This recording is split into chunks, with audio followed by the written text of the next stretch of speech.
ya definisinya dan kita akan terus terangkan. Yang kedua adalah tujuan daripada penyucian jiwa itu, ya. Yang pertama definisi ya sudah kita terangkan. Yang kedua adalah kita akan bahas jenis kotoran jiwa, dan yang ketiga adalah fitrah, tujuan penyucian jiwa dan bagaimana metodenya secara paripurna.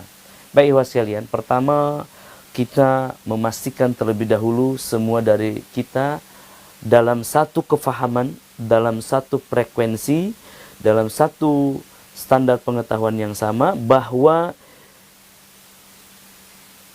jantung manusia atau kolbu manusia atau hati dalam bahasa Indonesia adalah jantung secara biologis, heart dalam bahasa Inggris, dan kulub dalam bahasa Arab. Ya. Kita harus samakan frekuensi bahwa organ jantung itu adalah pusat bioelektrik aktivitas tubuh manusia, dan ini juga pusat perasaan, ya, atau yang disebut kolbu manusia.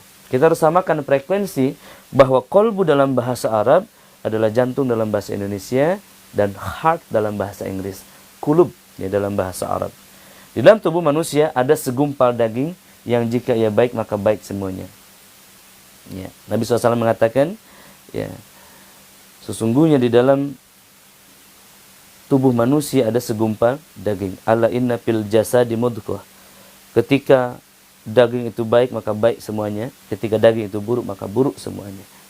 Hamba Allah yang muliakan. Dokter medis di lehernya senantiasa ada alat. Apa namanya? Stetoskop atau apa ya. Kemudian dia mengecek kesehatan manusia dimulai daripada detak jantungnya. Ini memvalidasi apa yang Nabi SAW katakan.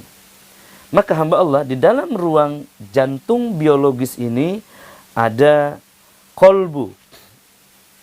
Ya, jadi jantung itu hardware, kolbu itu adalah software daripadanya.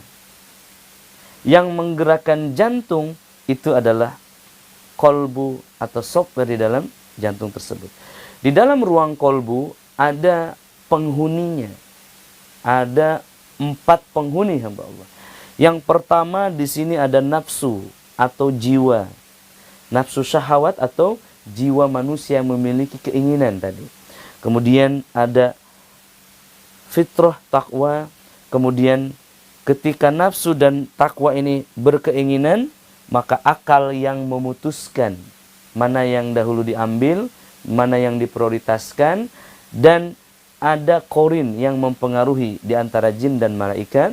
Jin mempengaruhi hawa nafsu, malaikat mempengaruhi takwa manusia. Ya. Hamba-hamba Allah yang dimuliakan, maka sesuatu yang dikonfirmasi oleh akal ini akan masuk menjadi action, akan disambungkan ke dalam otak manusia sebagai panglima dari tubuh ini. Maka otak manusia bergetar dengan frekuensinya. Jadi jantung mengirimkan sinyal kepada otak, dan otak manusia bergetar menghasilkan listrik, ya. Kemudian menggerakkan syaraf-syaraf motorik dan menggerakkan otot dan tulang, kulit. Maka begitulah cara setan menguasai manusia. Di dalam kolbu manusia ada setan jin yang disebut sebagai korin. Ya, hamba Allah yang muliakan, sebelum melanjutkan kita harus tahu duduk perkara bahwa jin, setan, dan iblis adalah makhluk yang berbeda. Ya. Iblis adalah satu jin yang ingkar kepada Allah Subhanahu wa Ta'ala. Allah Ta'ala berfirman, ya, iblis itu adalah bagian dari bangsa jin. Kana minal jin, dia dari bangsa jin. Dan hamba Allah yang muliakan, setan ini adalah makhluk jin yang ingkar kepada Allah Ta'ala. Iblis adalah setan jin yang ingkar terhadap Allah dalam penciptaan Nabi Adam alaihissalam, ya, dalam peristiwa itu. Dan kemudian jin adalah makhluk yang tersembunyi yang memiliki akal dan nafsu. Dari kata aljan, aljan adalah sesuatu yang tersembunyi. Ya, maka jannah yang kita ketahui adalah kebun yang tersembunyi. Maka hamba Allah yang dimuliakan, makhluk ini ada di dalam ruang kolbu manusia dan juga ada yang di luar. Keduanya adalah ujian.